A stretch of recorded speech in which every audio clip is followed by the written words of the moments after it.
Na kuna watu kuangalia,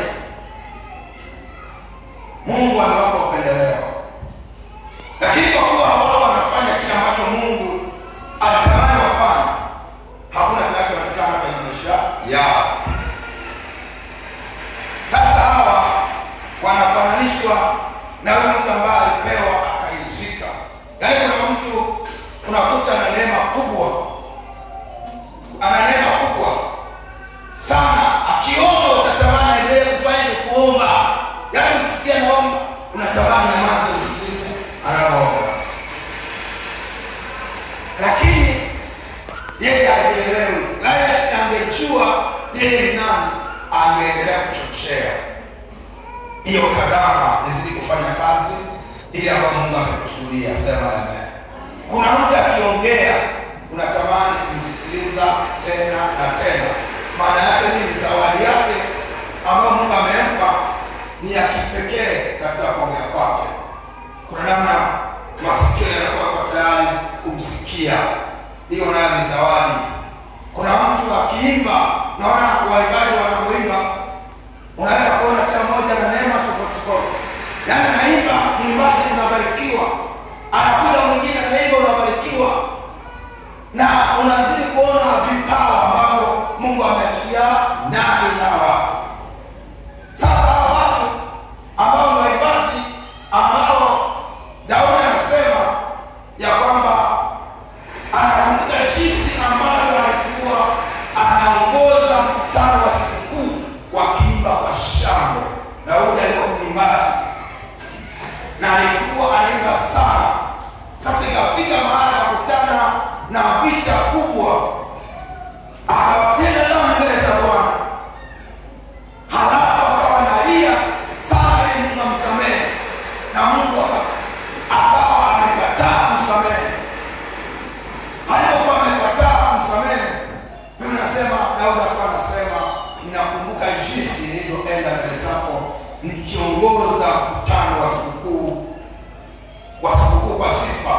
Lakini zaidi hapa anasema kama ayala aoneavyo maji ya mto, ndivyo nilivyokuwa na shauku ya kutumikia. Alikuwa na shauku ya kusimama tena mbele za Bwana. Kuna namna alikuwa na wiwa kufanya akajikuta kwamba hawezi kufanya. Bwana Yesu asifiwe sana. Bwana Yesu asifiwe.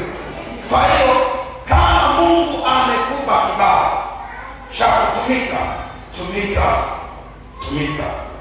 Bwana Yesu asifiwe. Maana utakapokufa utaweza kumtumikia Mungu tena. Utakapokuwa na furaha, utakapokuwa una nguvu, hautakuwa na nguvu tena ya kwenda huko na huko kwa ajili ya kumtumikia Mungu. Na ndio maana Mungu anasema mkumbuke Bwana Mungu wako siku za ujana wako kabla hazijaja siku zilizo mbaya, ambazo katika hizo utasema sina furaha. Wakati unapokuwa ni mzima, kiwa bado kijana, unaweza kutoka sehemu kwenda sehemu nyingine kwa furaha na kwa shangwe. Sema amen. Kwa hiyo mkumbuke Bwana Mungu wako na kumtumikie, naye Bwana atakubariki na kuzidi. Sema amen. Sema amen. Haleluya. Haleluya. Kwa hiyo hakikisha ile talanta ambayo Mungu amekupa uizalishe na matunda yake yaonekane. Kama Mungu amekuita wewe na mwinjilisti, hakikisha hiyo neema ya uinjilisti inafanya kazi ndani yako. Sema amen. Sema amen. Maana kwa kufanya hivyo uko unatumikia kusudi la Mungu kwenye maisha yako. Bwana Yesu asifiwe. Kwa hiyo sasa kila mmoja aanze kutathmini kwamba ni kitu gani ambacho Mungu amempa. Yawezekana zawadi ndio utambulisho wako duniani ambao umekufanya dunia yote kujua wewe ni nani. Lakini kwa kuwa umegharimu au umekataa kufanya kile ambacho Bwana amekuitia, matokeo yake umebaki kuwa kama ulivyo. Bwana Yesu asifiwe sana. Haleluya. Kwa hiyo hakikisha ile zawadi ambayo Mungu amekupa izalishe tena na tena, hata kama mazingira yanakataa, wewe endelea kufanya hiyo kazi, maana hiyo kazi njema kwa Bwana alikutia. Sema amen.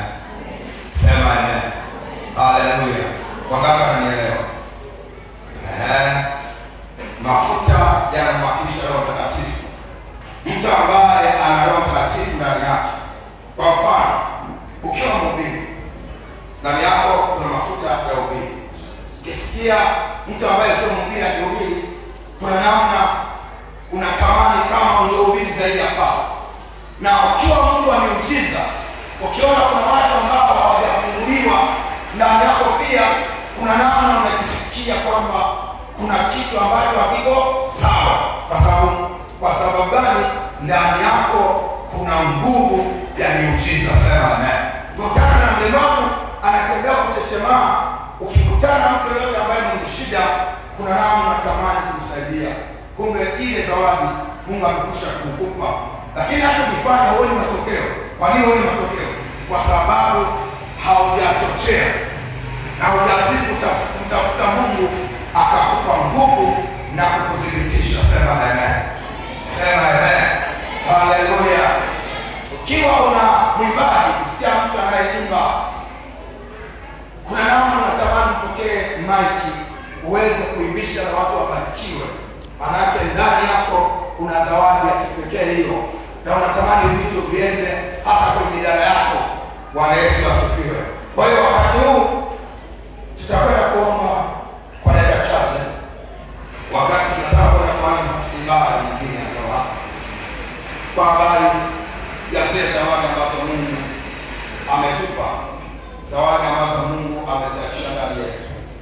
Kila mmoja kuna zawadi ambayo Mungu amempa. Bwana Yesu asifiwe. Bwana Yesu asifiwe. Sasa tunatamani Roho Mtakatifu akudhibitishe juu ya hicho kitu ambacho Mungu amekuitia kukifanya hapa duniani. Bwana Yesu asifiwe. Haleluya. Tunatamani Mungu akudhibitishe